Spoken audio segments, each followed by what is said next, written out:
Hey G fans, GojiFan1993 here, and welcome to another video review. In this video I will be discussing Jurassic Park 3. So this is the third film in the original Jurassic Park trilogy. And this one I would say is pretty much regarded as the worst one in the trilogy. I would agree with that a little bit, but you know, I'll save my final verdict for at the end of the video. So this one, Jurassic Park 3. Now, I watched it a couple days ago, so I probably forgot a couple points because the movie was a little bit forgettable, somewhat.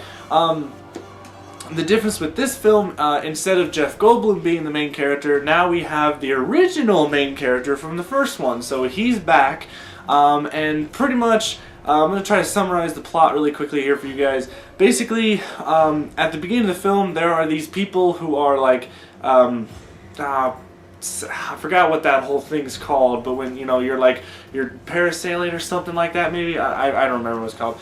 But there's this kid with his dad, and they're doing this that sport, whatever it's called, near the island where the dinosaurs are, Site B or whatever.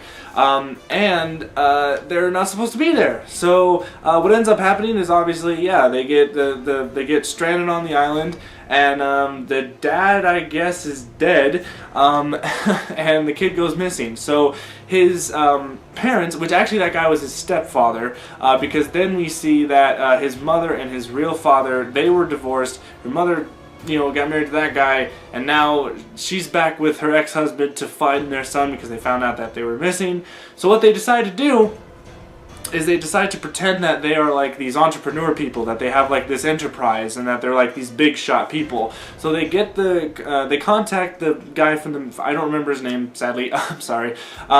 They contact the guy from the first movie, the main character from the first movie, and oh, I also forgot to mention, a big FU to the audience, that the main character did not marry the girl that was in the first one. She ran off with some other dude and had a family with that guy. So what the hell? I mean, we all thought that at the end of the first movie that they were going to get together and marry and have some kids or something like that, but apparently not. This movie, they're like, nope, we're not going to do it that way. So, yeah. So that was a little bit disappointing to see that. That was like really, really odd. But anyway, so he decides to see these people, they have dinner, and then they discuss that, hey, we need you to come to the island because, or, you know, just to observe. Once again, it's always that observe saying that they always do. But they're not going to, like, land and do, like, well, they tell him that they're not going to land. They just want to, like, see some sightseeing. They just want to, you know, because they said they go on vacation a lot. They see the world and all that. A really weird line is that they said that they have, like, front row seats reserved for when they go to the moon or something like that. Like, when they said that line, I was very confused. I'm like, huh? Like, these guys are kind of sketchy already. So, anyways, so he says that he doesn't want to, because obviously reasons. He knows that, you know, he doesn't want to deal with the dinosaurs because, you know, yeah, he had that experience. The same way Jeff Goldblum in the second one was hesitant to go deal with the dinosaurs as well. But basically what buys him is money, because for his archaeologist site or whatever his kind of business, you know, to keep that site up for a little bit more, he needs some money. So the guy was saying he just basically wrote him a blank check and was like, look, I'll put any money that you want on here to get you to come with us. Because, you know, you're the best of the best. You've seen these things firsthand. So he decides to go with him. He also brings one of his pupils, I guess. This kind of one student who I guess is studying under him or something like that. So they go, and all of a sudden we find out that he was obviously lied to, because these guys, they're actually nothing. They're not entrepreneurs. They're not vacationer people, whatever. They just made up this whole elaborate scheme just to go find their son. So yeah, pretty much that's the plot of the third one. Not a bad plot. I mean, you know, it's a good excuse to get back onto the island and more dinosaur action. But this one definitely does not have a lot of. It has like zero magic to it. You know, it doesn't have any of them like majestic, like really beautiful scenery of the dinosaurs, you know, walking around and all that.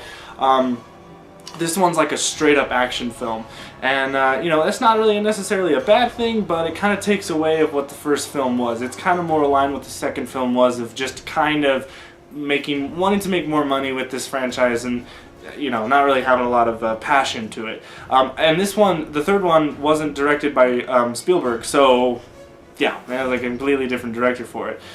So that's also why it's probably not the best one. Anyway, so we get basically our new villain in this one, and this was kind of a shock. I mean, I already saw a Nostalgia Critic's review of it, so I knew that this part was coming up, but still watching it, I kind of wish that it didn't happen.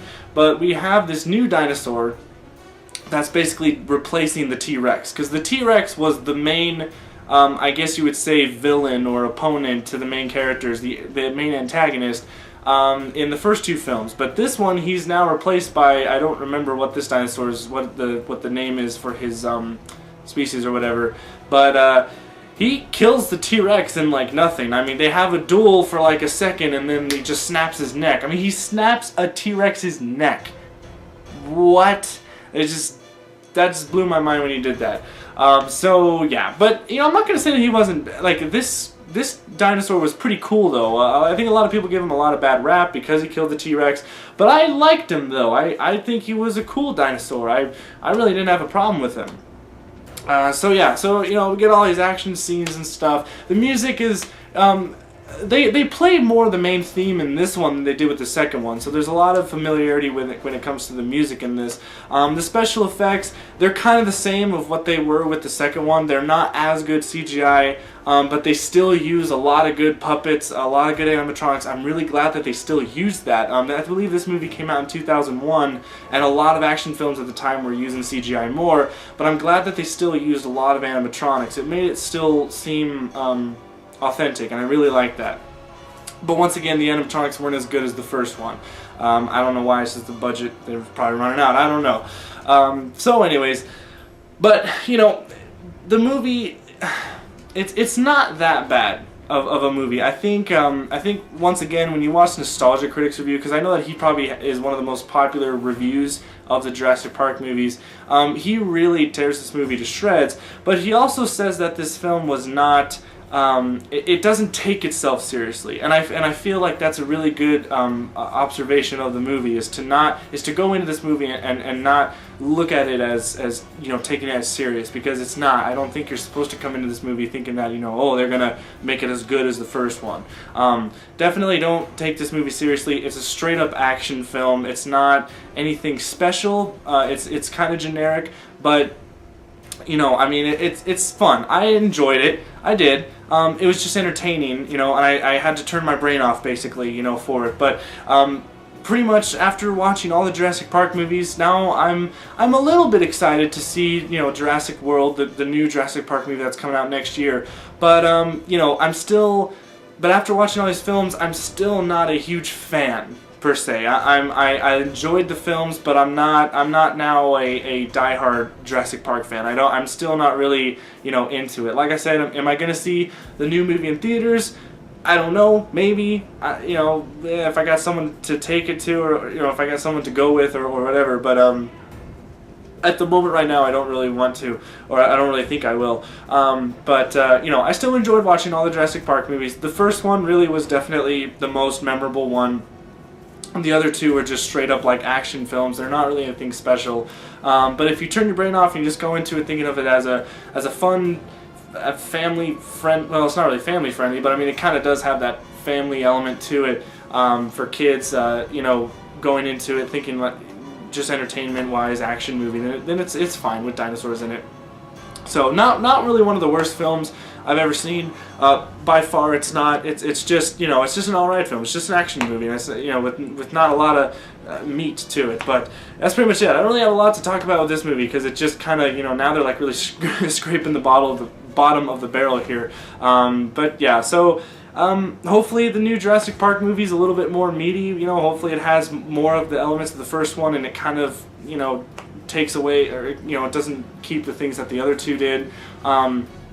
But yeah, so I finally watched all the Jurassic Park movies, and so that's it for these reviews. So yeah, that's pretty much it. I hope you guys enjoyed my Jurassic Park movie reviews, and when the new one comes out, whenever I see it, I'll do a review of that as well. So that's it. So thank you guys so much for watching. Stay big, G fans.